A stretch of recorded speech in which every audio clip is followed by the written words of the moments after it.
In this video, I'm going to show you how I use sports code during the analysis cycle. Now this can translate to all sports, but I'm going to use basketball. I'm going to show you how I use sports code during practice, during the preview stage, during a live game, and during the review. Now all the windows I talk about in this video, whether it be the code windows or the output windows, there'll be purchase links in the description below, as well as video walkthroughs for extended explanations about how those windows work. So first we're going to talk about practice. Now when it comes to practice in sports code, you can be as complicated or as simple as you want. I kind of do a combination of both. When it comes to just the team drills, I'm very simple, if not overly simple. But when it comes to the individual work, I try and be more complicated. So for a normal team drill, this is literally what I do. I'll just drag down a code button, go into code mode, press down the button, fast forward or, wait for the drill to be finished, turn it off, come into my timeline, and then just go like new merged row, and then just like rename the row whatever my drill is, like, rebounding. That's basically exactly what I do, and then I just keep having that same button and just keep selecting the instances and going new merged row and then creating a new row for that new drill. So that's literally what I do for team drills. It's not complicated at all, and I just try and keep it really simple.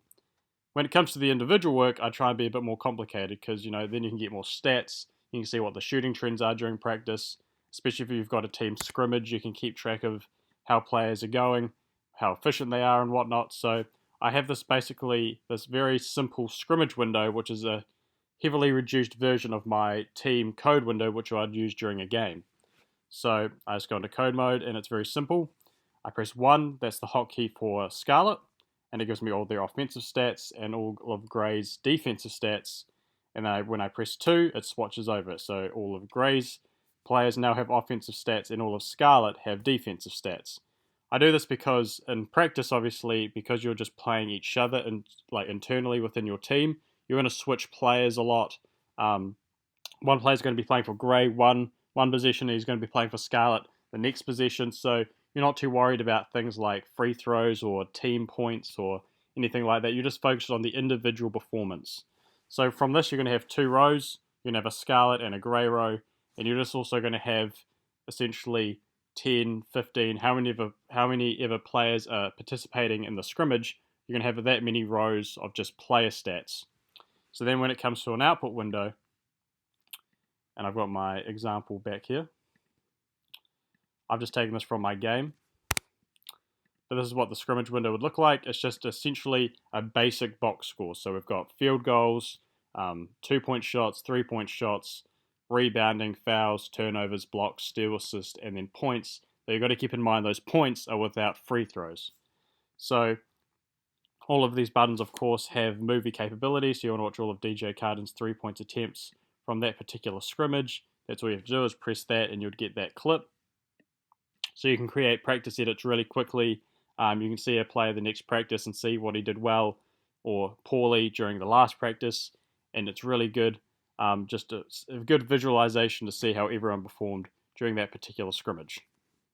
Now onto the preview. Now a lot of teams, especially at college basketball level in America, use Hudl Assist to preview their games. So here's what a Hudl Assist timeline looks like. We've got rows for each possession. We've got rows for every player in one team. We've got rows for every player in the other team. And then we've got a whole bunch of minutes rows. So this information's already been coded. So we're not going to create a code window for a preview. We're just going to have an output window. So that's what I've got here. This is my output window to essentially output all this XML data from these Hudl Assist timelines. So we go into report mode. And what we've got here is a comparison chart. So we pick one player from one team, one player from the other team, press execute, and we compare stats between players from each team. So we've got points, field goals, 2-point shots, 3-point shots, effective field goal, true shooting, points per 40, 3-point rate, the percentage of shots that player took relative to everyone else on the team, the percentage of points they scored relative to everyone else on the team, offensive rebounds as well as their offensive rebounding percentage. That's the same for defensive rebounds and total rebounds, rebounds per 40, turnovers, and then minutes played.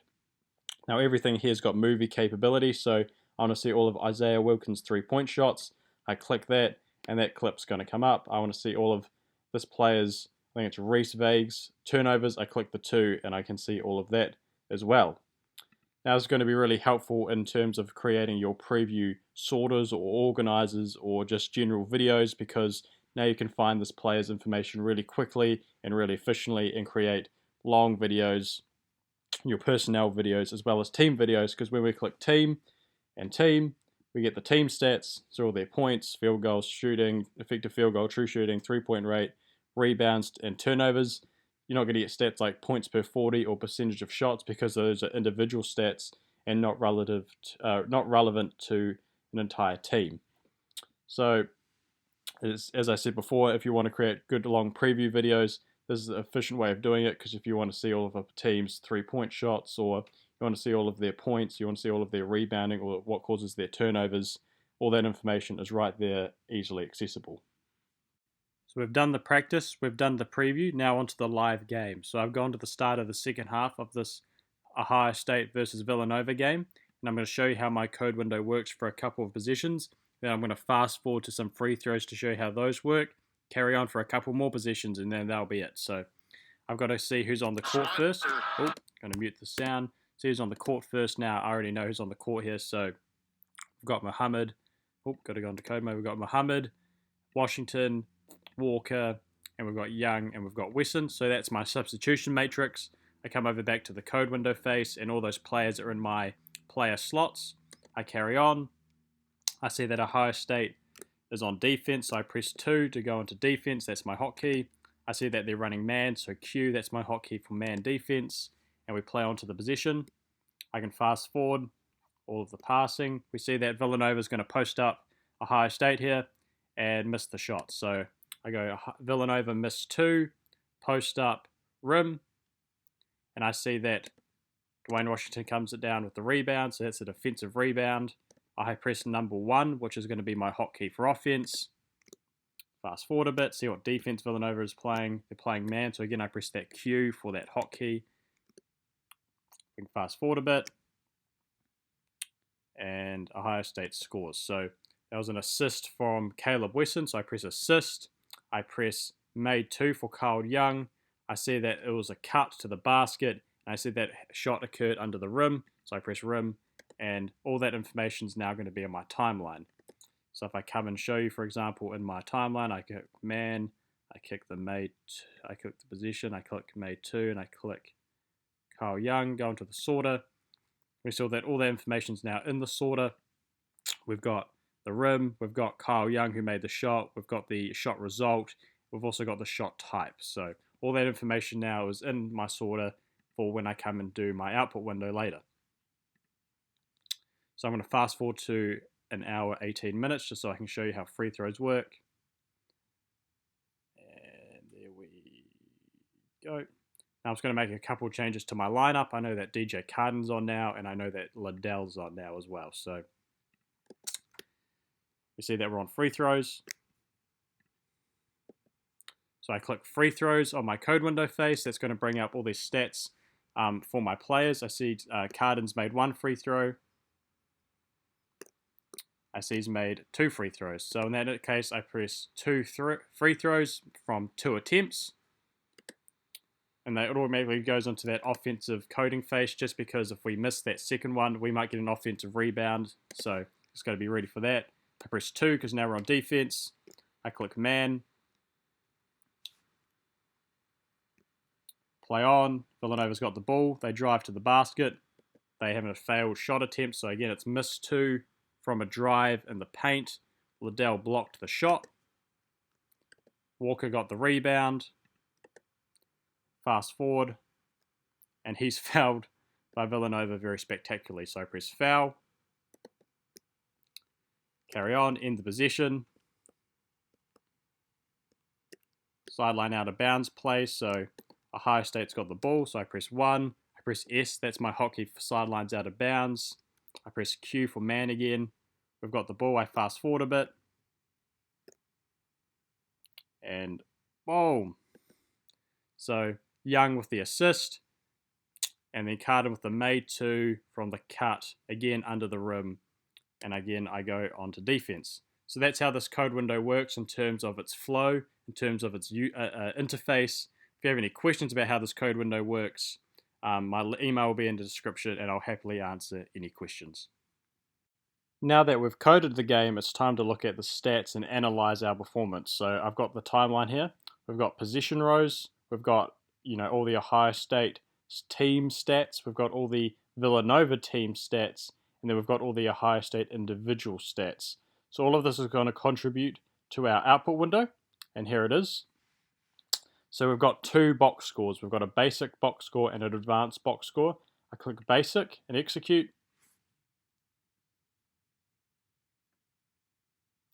And all our basic kind of box score stats that you'd find at a scorer's table box score show up. So we've got minutes played, field goal attempts, 2-point shots, 3-point shots, free throws, rebounds, fouls, turnovers, assists, blocks, steals, and points. All of these have video capability, so I want to see all of DJ Carden's field goal makes. I click 4, and that's going to show up. Oops, it's going to show up eventually. Obviously, the scripting. Oh, there it is. If I wanted to see all of Luther Muhammad's defensive rebounds, I click that 1, and all of his 1 defensive rebounds is going to show up. So every single one of these boxes here has a movie that, if you press it, is going to show up. I've also got the team stats down here.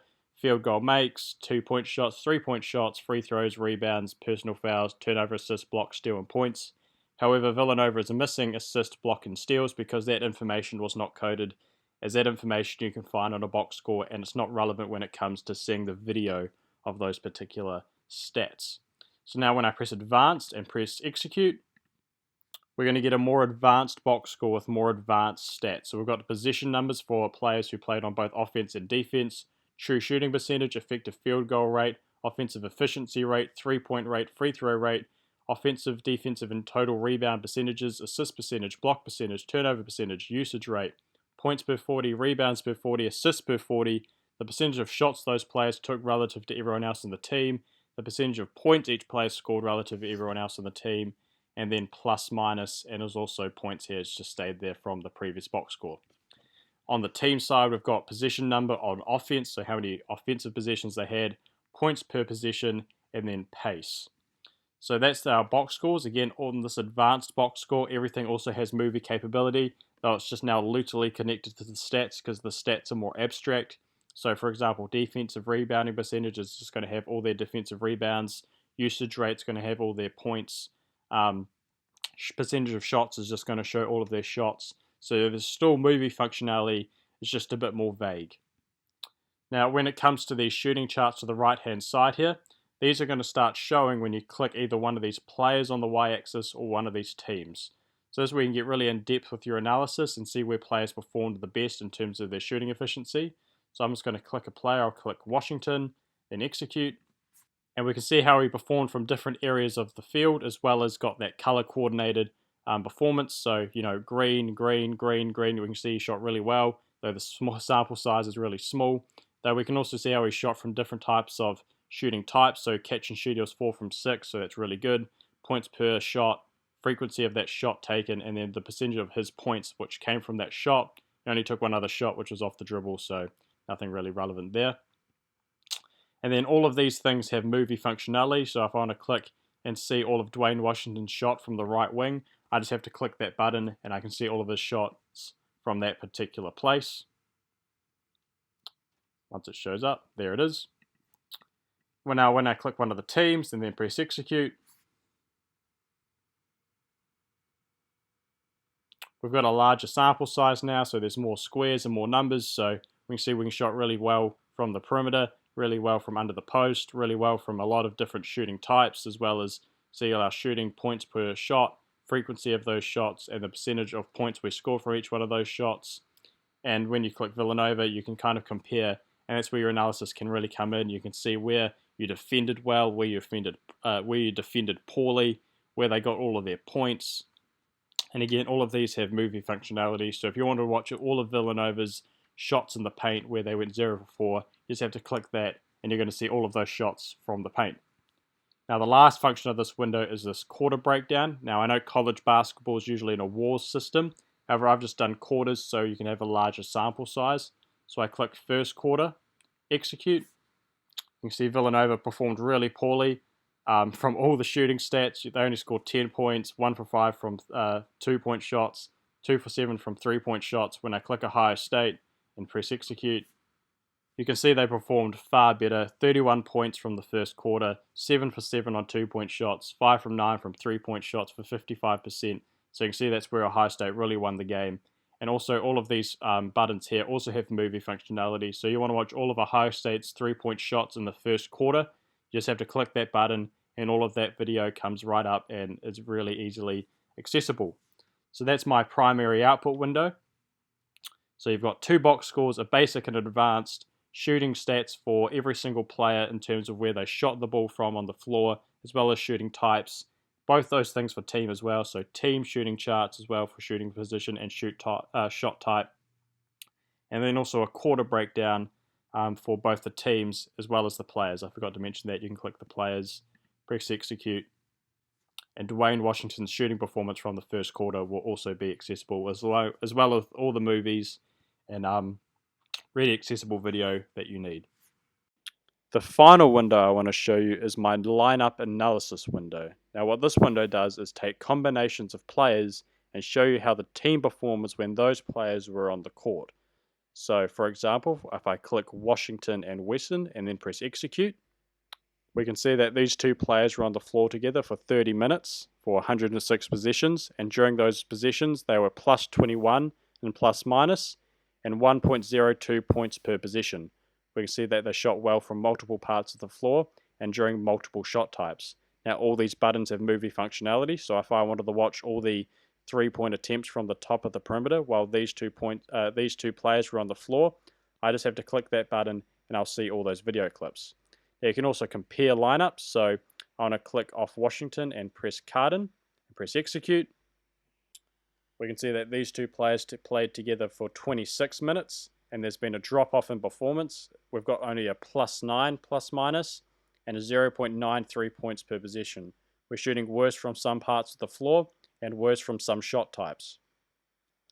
So now you can make sweeping statements about what players play better together and which ones don't.